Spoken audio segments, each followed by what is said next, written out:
Imagine you are a prehistoric human. After weeks of brutal tracking, you have finally taken down a 5-ton woolly mammoth. You are a primal god. Your entire tribe is cheering. You have enough fresh meat to feed everyone for months. You are the ultimate provider of the Stone Age. But then, a terrifying realization hits you. You have 5 tons of meat, but absolutely zero electricity.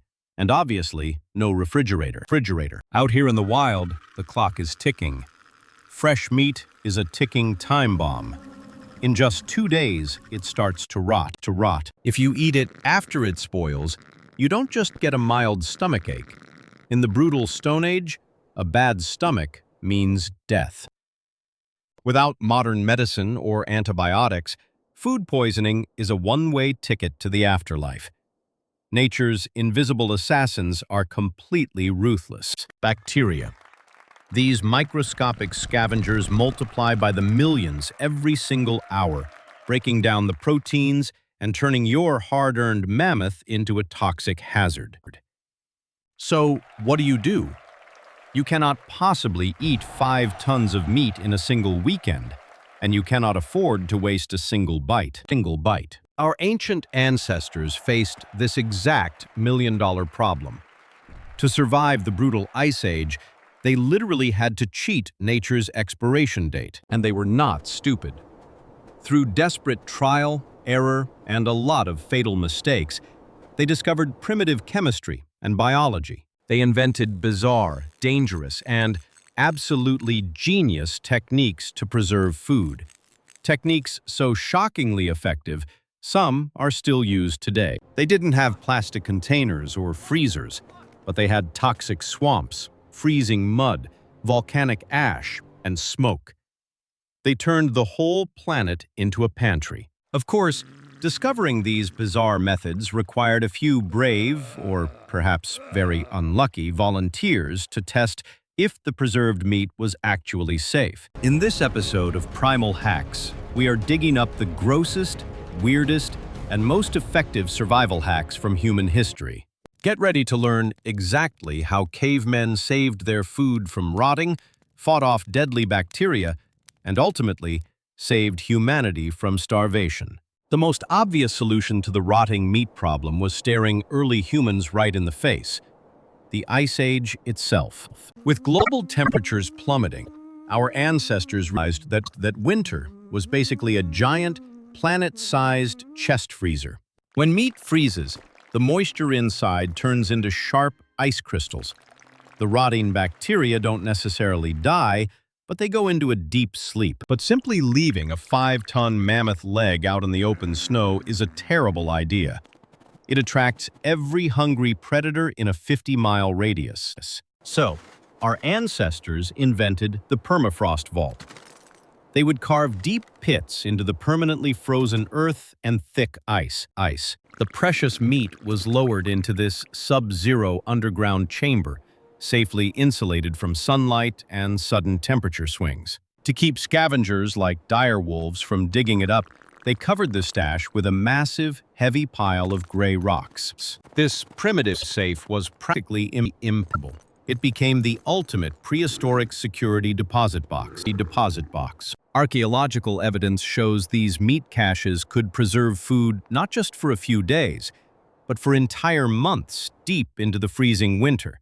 When the tribe was starving in the dead of winter, they knew exactly where to find their emergency rations. They would dig up their buried mammoth leg and find it perfectly preserved, locked in a state of suspended animation. Of course, trying to bite directly into a solid block of frozen mammoth would shatter your teeth instantly. They had to slowly thaw the meat by the fire, bringing it back to life before cooking it. This simple technique was incredibly successful. In fact, modern scientists have found mammoth meat in the permafrost so well preserved that it literally still looked edible after 10,000 years. But what if your tribe didn't live in the freezing cold? What if you lived in a hot, humid, mosquito-infested swamp? Well, things get a lot grosser. In warmer climates, the Ice Age freezer trick was useless. Leave meat out here, and the heat accelerates the rotting process by tenfold. But early humans noticed something strange about peat bogs. Animals that accidentally fell into the dark mud didn't decay. They were perfectly preserved. A peat bog is basically nature's chemical laboratory. It has highly acidic water, freezing temperatures underground, and absolutely zero oxygen. Plus, it contains a special moss that releases a chemical actively destroying the cell walls of rotting bacteria.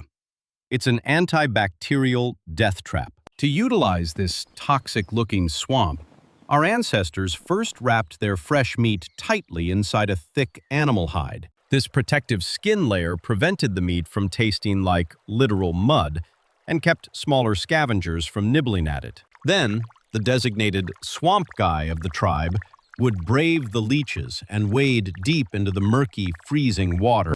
They pushed the heavy meat package deep below the surface, plunging it straight into the toxic, oxygen-free zone. Finally, they weighed it down with heavy wooden logs and stones so it wouldn't float away or get stolen by bears. This legendary method, known as bog meat, could successfully preserve a carcass for up to 2 entire years. When the harsh winter inevitably arrived and the herds migrated away, the starving tribe would return to the swamp. They would drag the heavy, mud-soaked package out from the cold, acidic depths of the bog. Unwrapping it revealed meat that looked, well, absolutely disgusting. It turned pale, gray, and smelled exactly like sour earth. But appearances in the Stone Age didn't matter. Starvation is a great chef. What mattered was that it wasn't poisonous. The acidic marinade effectively pickled the meat. It was completely safe, highly nutritious, and kept the human race alive for another season. But what if your tribe lived on the open plains without freezing ice or toxic bogs? You had to rely on 2 free resources: sun and wind. Early humans eventually figured out the ultimate weakness of the rotting bacteria. To survive and multiply, those microbes absolutely need water. If a piece of meat is moist, it's basically an all-inclusive luxury resort for pathogens to breed, party, and destroy your food. But if you can extract all the moisture, the bacteria simply dehydrate and die. You create an environment where nothing can rot. To achieve this, our ancestors used incredibly sharp pieces of volcanic glass known as obsidian, acting as their primitive kitchen knives. They didn't just leave a giant chunk of meat in the sun. They carefully sliced it into super thin, almost transparent strips. Cutting it thin maximized the surface area, allowing the hot, dry air to pull the moisture out as fast as possible. Next, they built simple wooden drying racks out of sticks and branches, placing them right in the path of strong breezes. By draping the thin slices over the branches, they exposed the meat to maximum airflow and intense, direct sunlight. Over the next few days, the relentless sun baked the meat, while the constant wind carried away every last drop of water. The result? A dark, tough, wrinkled piece of concentrated protein. Congratulations! Humanity had just invented the very first beef jerky. This bone-dry meat was incredibly lightweight, packed with calories, and could last for months without spoiling in a pouch. There was just one minor drawback. Without any moisture left, the meat essentially turned into a tough piece of flavored leather. Eating it required a tremendous amount of jaw strength, plenty of saliva, and a whole lot of primitive patience. But when you are surviving the harsh, prehistoric wilderness, chewing on a tough piece of jerky is infinitely better than starving to death. If you didn't have freezing ice or strong winds, maybe you lived near something a little more explosive.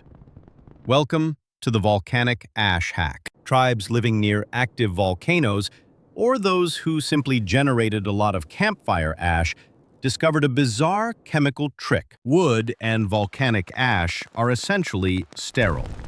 They have been superheated by fire, meaning there is absolutely zero bacteria living inside them. If you take a fresh cut of mammoth and completely bury it in a thick mound of gray ash, something magical happens. The ash acts as a powerful natural desiccant. It violently sucks the moisture right out of the meat, just like a giant dry sponge. At the same time, this alkaline crust forms an impenetrable physical barrier that flies and new bacteria simply cannot cross. Leave it buried for several weeks, and the meat slowly cures and dehydrates safely inside its protective gray tomb. When food became scarce, early humans would dig up these hardened ashen lumps and crack them open like a prehistoric piñata. Inside, the meat was perfectly preserved. It was dry, tough, and 100% safe to eat. But there is a catch.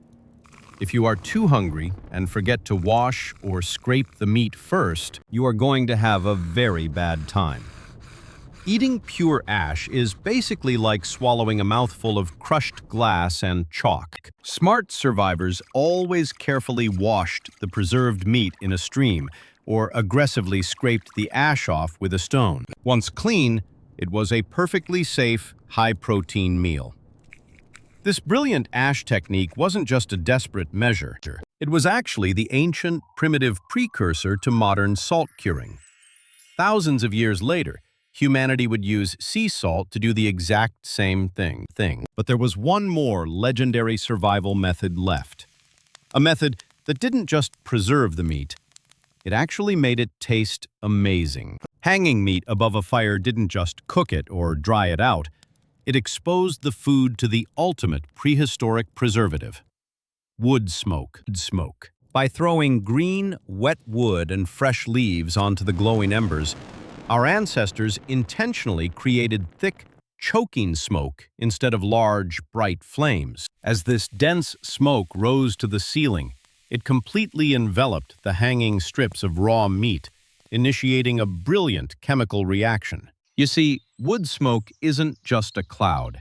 It is a highly complex cocktail of hundreds of chemical compounds, including formaldehyde and certain alcohols. These harsh chemicals bond tightly with the surface of the meat, creating a highly acidic, antibacterial shield that pathogens simply cannot penetrate. It was incredibly harsh on the lungs for anyone sitting inside the cave. But the thick smoke also acted as a formidable natural insect repellent. Any scavengers or blowflies attempting to land on the precious food to lay their eggs would immediately suffocate, cough, and fly away. Over a period of several days, the meat underwent a magical transformation. It shrank, hardened, and turned a beautiful, rich mahogany color. When the tribe finally took the racks down, they hadn't just prevented their mammoth from rotting, they had created something truly extraordinary. The outer surface was dry and tough like jerky, but the smoke had effectively locked in the fur and protected the animal fats from going rancid. The smell alone was intoxicating. This wasn't just survival anymore. This was the official birth of prehistoric barbecue. And the taste? Let's just say it made eating plain dried sun jerky look like chewing on an old dusty piece of tree bark. Properly smoked meat was extremely light and could easily last for over a year without rotting. It was the ultimate nutrient-dense survival ration. This incredible invention allowed tribes to travel across entire continents, surviving harsh winters and crossing barren wastelands with a guaranteed food supply. But what if you didn't smoke it long enough? What if the temperature inside the meat was just slightly off? Enter Clostridium botulinum, the bacteria responsible for botulism. It is literally one of the most lethal natural toxins known to humanity. This invisible assassin thrives in very specific conditions: low oxygen, high moisture, and mild, warm temperatures. If a caveman made their smoking fire too small, the smoke would only seal the outside of the meat, leaving the inside raw, warm, and wet. Basically, it created the perfect incubator for botulism. And unfortunately, figuring out the exact right temperature took a lot of trial and error. A caveman might bite into a piece of meat that looked perfectly smoked on the outside, completely unaware of the deadly poison inside. Botulinum toxin attacks the nervous system. The first sign was usually facial paralysis, followed quickly by the inability to swallow or breathe. Without an ICU or antitoxins, eating a bad batch of smoked meat was a highly efficient way to meet your ancestors early. Every time a tribe member dropped dead from the bad meat, the survivors took mental notes. Cut it thinner, smoke it hotter, dry it longer. It took thousands of years of deadly experiments, but eventually, early humans perfected the holy trinity of meat preservation. Remove the moisture with sun and wind. Create an antibacterial shield using or smoke. And slice it thin enough so no pathogens can hide inside. This hard-earned knowledge was passed down from generation to generation. It became the most valuable survival secret of the Stone Age. Without the ability to stockpile massive amounts of protein for the winter, our ancestors would never have been able to build larger communities. Food preservation meant security. It meant that instead of constantly hunting every single day, early humans could finally rest, settle, and think. It gave them the free time to invent better tools, develop language, and eventually build the foundation of civilization itself. So the next time you open your high-tech refrigerator, take a moment to thank the brave can who risked it all by eating swamp meat. Today, we don't need to bury our food in toxic swamps or volcanic ash. We have electricity, artificial refrigeration, and massive grocery stores. But surprisingly, we still use the exact same chemical principles that our caveman ancestors discovered through deadly trial and error. That disgusting peat bog fermentation? That is the exact same biological process we use today to make salami and cured sausages. We just replaced the toxic swamp water with controlled environments and specific good bacteria. But the primal hack remains identical. The prehistoric ash vault evolved into salt curing. And that smoky cave ceiling? That was the granddaddy of every backyard barbecue in the world. Every time you eat bacon, jerky, or a smoked brisket, you are eating a survival technology that literally saved the human race from extinction. Our ancestors didn't have apps, smart fridges, or laboratories, but they had incredibly resilient brains, and they completely mastered their environment. Though, let's be honest, pressing a button on a microwave is definitely a lot easier than fighting off a saber-toothed wolf for a frozen piece of meat. If you enjoyed learning how our primal ancestors cheated death, make sure to hit that like button and subscribe to Primal Hacks. Drop a comment below on which prehistoric survival trick you want us to test next. Until next time, stay primal.